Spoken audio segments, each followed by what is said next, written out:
संसद में महिला आरक्षण विधेयक के पारित होने के बाद केंद्रीय मंत्री स्मृति ईरानी ने खुशी जाहिर की। इस ऐतिहासिक पल के लिए उन्होंने सभी की सराहना की। उन्होंने प्रधानमंत्री नरेंद्र मोदी की खासतौर पर सराहना करते हुए कहा कि ये उपलब्धि ये दिखाती है कि मोदी है तो मुमकिन है, महज एक कहावत नहीं है। दरअसल लंबे समय से इस कानून की मांग की जा रही थी। आखिरकार इसे संसद की मिलने के बाद केंद्रीय महिला और बाल विकास मंत्री कहा कि हमने अक्सर ये सुनते हैं कि मोदी है तो मुमकिन है। आज प्रधानमंत्री ने फिर से इस बात को साबित कर दिया है कि ये खोखले शब्द नहीं है।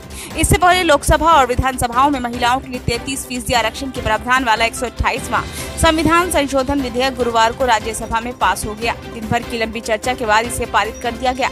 बिल के पक्ष में 214 वोट पड़े, जबकि किसी ने भी बिल के खिलाफ वोट नहीं डाला।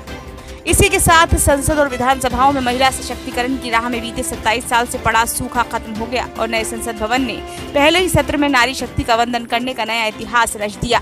इससे पहले विधेयक को बुधवार को लोकसभा से मंजूरी मिल गई थी। लोकसभा ने भी इस बिल को 2/3 बहुमत के साथ पास किया था।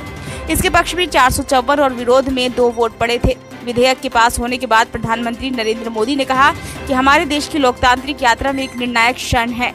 140 करोड़ भारतीयों को बधाई। मैं उन सभी राज्यसभा सांसदों को धन्यवाद देता हूं जिन्होंने नारी शक्ति वंदन अधिनियम के लिए वोट किया। इस तरह का सर्वसम्मत समर्थन वास्तव में खुशी देने वाला है। संसद में नारी शक्ति वंदन अधिनियम के पारित होने के साथ हम भारत की महिलाओं के लिए मजबूत प्रतिनिधित्व और सशक्तिकरण के युग की शुरुआत करते हैं। उन्होंने कहा कि ये महज एक विधान नहीं है, ये उन अनगिनत महिलाओं को श्रद्धांजलि है जिन्होंने हमारे देश को बनाया है। भारत उनके लचीलेपन और योगदान से समृद्ध हुआ है। जैसा कि हम आज मानते हैं, हमें अपने देश की सभी महिलाओं की ताकत, साहस और अदम्य भावना की याद आती है। ये ऐतिहासिक कदम ये सुनिश्चित करने की प्रतिबद्धता है कि उनकी आवाज को और भी अधिक प्रभावी ढंग से सुना जाए।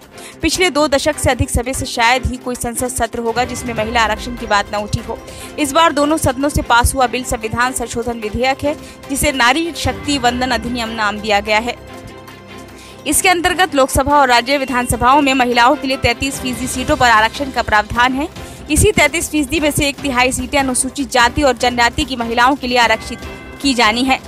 देश में महिला आरक्षण का इतिहास क्या है? देश की संसद में महिला आरक्षण विधेयक पहली बार तो 1996 में पेश हुआ, लेकिन इसकी नींव 1992 में 73वें और 74वें संविधान संशोधन द्वारा रखी जा चुकी थी। दरअसल सत्ता के विकेंद्रीकरण का सपना सच करने के लिए संविधान में 73वां और 74वां संशोधन का फैसला किया गया था। 1992 में पीवी नरसिम्हा राव की सरकार में दोनों संशोधन पारित हुए। इन्हें 1 जून 1993 से राष्ट्रीय स्तर पर लागू किया गया। अनुच्छेद 243D और 243T को संविधान में शामिल किया गया और देश में पंचायती राज और शहरी स्थानीय निकायों में महिलाओं के लिए 1/3 सीटें सुरक्षित की गई। संविधान के अनुच्छेद 243D के प्रावधानों के अनुसार पंचायती राज संस्थाओं की 1/3 सीटें और संविधान के भाग 9 के अंतर्गत आने वाली पंचायती राज संस्थाओं के सभी स्तरों पर अध्यक्ष के 1/3 पद महिलाओं के लिए आरक्षित किए गए। संविधान के अनुच्छेद 243D में प्रावधान है कि प्रत्येक नगर पालिका में प्रत्यक्ष चुनाव द्वारा भरी गई सीटों की कुल संख्या का न्यूनतम 1/3 महिलाओं के लिए आरक्षित होगा। ब्यूरो रिपोर्ट, नई दिल्ली।